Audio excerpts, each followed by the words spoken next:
everybody, Coach here. Hey, considering the year we have endured thus far in 2020, I cannot believe when I looked at the calendar the other day and looked around my surroundings, how fast this year has flown by. I don't know how you feel, but blink and it was March and we were hearing about all the turmoil in the world, and blink, now all of a sudden it's October.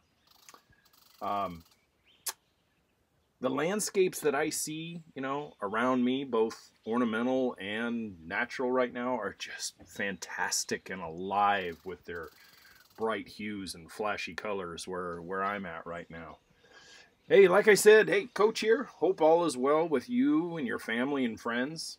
This week we discuss a not so talked about landscape topic, a topic that really is not discussed until it becomes a problem, an obvious problem, a very preventable problem.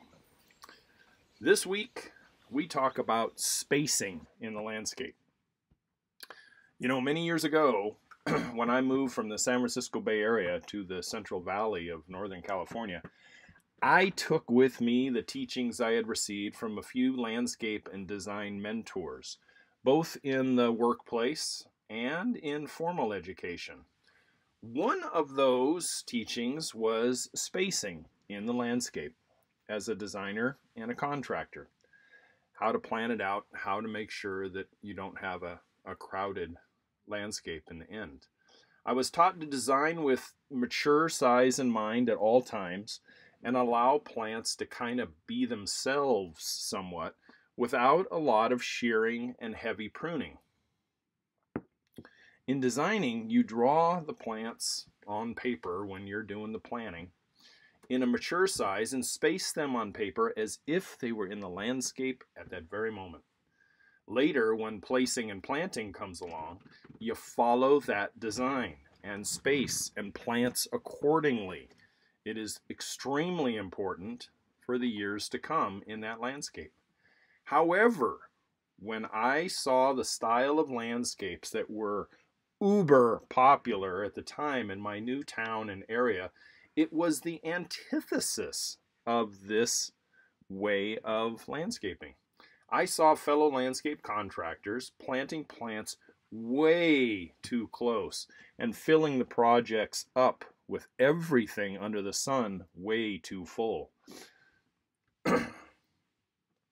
These same projects were raved about and caught press and local county media as being just the be-all and end-all of new landscape trends in this area. These same projects and the leaders that had put them in always had lots of work. They were in such high demand. Why, you ask? Because the appearance of value was present in the new projects they installed. Plants that were popular, like some trees, for instance, like redwoods and birches and crepe myrtles, were placed in small areas and small landscapes, and then sun-loving plants were planted underneath. Plants like Raphiolepis, the ornamental hawthorn, dwarf pittosporum, barberry, asparagus fern, agapanthus. I could go on with lots of different ones, but mostly sun-loving plants were spaced underneath these big trees like 2 feet from each other. At the time of installation, they looked fabulous when they were done to the layman and customers and neighborhood.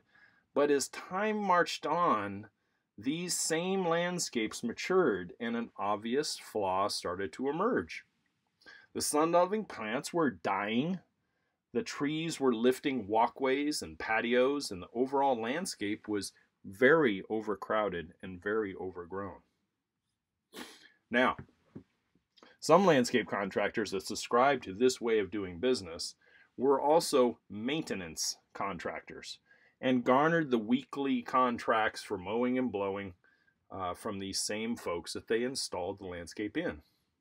The result over time was the installer became the maintainer, and the landscape became a bunch of sheared boxes and balls or some plants were actually removed as overcrowding was quite apparent.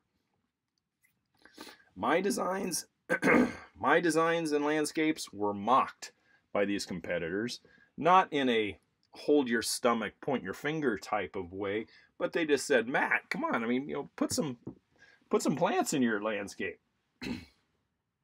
But the selection of shrubs, trees, and perennials were not in need of thinning or removal 2 to 3 short years later. I bucked and countered the professional criticism and ribbing that I would get with basically customer education and the use of smaller perennials and garden art, water features, annuals, etc., to offset the overplanting of more permanent shrubs and trees. As the perennials ran their course of life and the bread and butter shrubs and trees matured, there was an obvious method to what I lovingly refer to as my scarcity madness in the beginning of the install. I found as time marched on various plants that were highly sought after. I learned about some of the dwarf varieties that were out there which worked really well. Like for instance, instead of using European white birch, a 40 by 30 foot tree in these small residential yards, I switched to the Himalayan white birch, the Giacomonte white birch. And instead of mature sized 10 feet by 10 feet Chinese fringe flower, which basically had to be sheared into a basketball to keep it in bounds, I used other varieties of the same loropetalum, like purple pixie, and some of the dwarfer varieties that only went like 3 by 3 or 4 by 4. I'll tell you one that I found, and that was instead of full-size crepe myrtles, like Muskogee and Cherokee and Tuscarora and those guys that are 20 feet tall, 20 feet wide, I later found a great one which had beautiful burgundy black leaves by the name of Black Diamond, and used those instead as a multi-trunk, much smaller. I mean, it was 6 by 6, and you could prune them in the winter when they were dormant. But just as important as plant selection, it boiled down to what the mature spacing is and how that is designed in from the very beginning.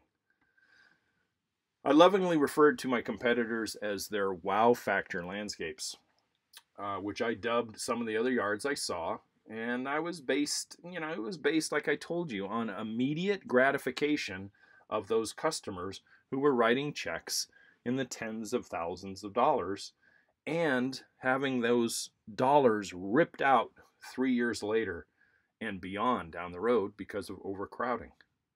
So, any plant that grows 4 feet tall by 4 feet wide should not be spaced 2 feet apart unless you're creating like a shearable hedge, like putting in a boxwood hedge or a myrtle hedge or something like that. Trees that grow 40 feet tall by 40 feet wide, which I saw going into small, dinky little backyards, just don't have any business being in there. They just haven't developed a dwarf redwood yet. And redwoods don't have any place in the dinkier backyards of the residential neighborhoods where I was working. And I sometimes walked away from jobs, walked away from dollars, because that's what that customer wanted, even after education and explanation. What I really found amazing, guys, was that some developers of residential neighborhoods would go and hire licensed landscape architects at costs of tens of thousands of dollars to design and later have approved by city and county officials various plant material that went into these dinky yards.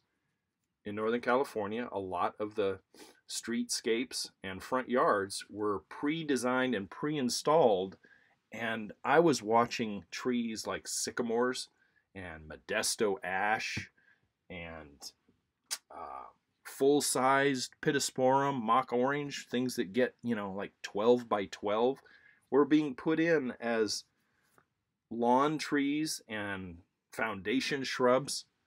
Years later, these same trees were causing Those same city sidewalks and people's driveways and walkways, even corners of foundations, to lift and buckle and crack, and lawns to be almost unmowable due to root heave and surface roots that ran all over the lawn area.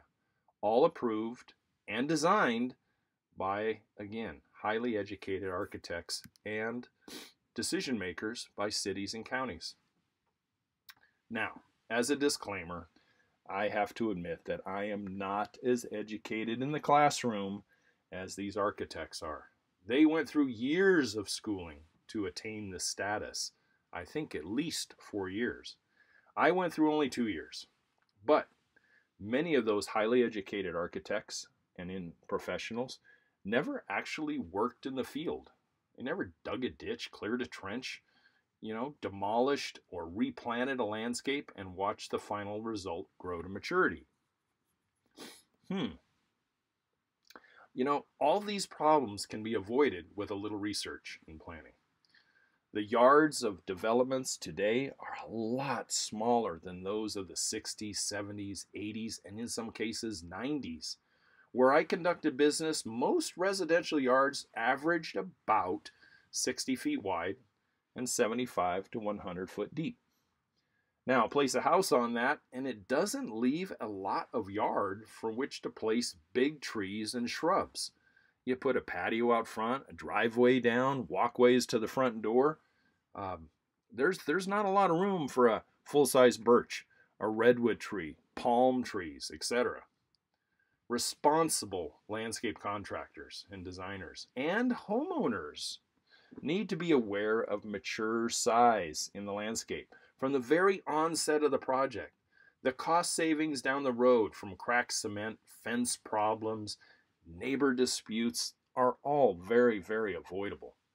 I also found that many installers have little to no formal education in ornamental horticulture and only know the plants they use from professional experience or, more importantly, and I have seen this many times, plagiarizing other people's work. So, when you're looking for a contractor or a designer, choose carefully, or better yet, educate yourself and be self-reliant and do it yourself. Then you only have one person to blame. Your landscape should look a little sparse when completed.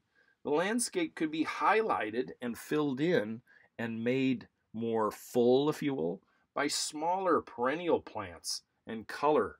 Like I said, garden art, maybe a water feature. Later, you can reintroduce perennials in pockets and designated beds after these original ones have run their course, with very little cost, I might add. Or you can dig up the ones that you originally put in there, divide them, and then space them out again. If a particular tree or shrub you want is way too large at maturity for the amount of space that you have right now, consider asking a professional for a dwarf variety or a similar alternative that does not get as big. Search online and find alternatives yourself. Find a source nearby to personally check it out. Be self-reliant and allow that decision to rest with you.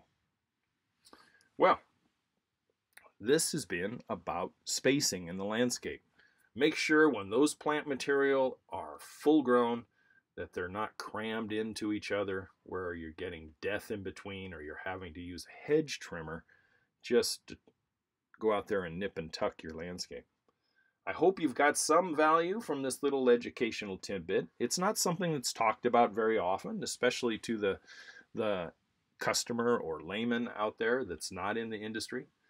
If you would, hey, do me a favor, throw me a thumbs up and share the video with others in your circle of influence. Maybe somebody's, starting to think about a project. Maybe you're thinking about a project.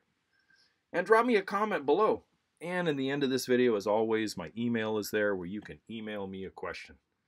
I've appreciated sticking with me all the way to the end of this video. I will see you next Friday with another informative landscape video. My plant of the week as usual. And you should be seeing a product of the month pretty darn soon. Hey, this is Coach. I will catch you next Friday. You guys stay healthy and take care. Bye for now.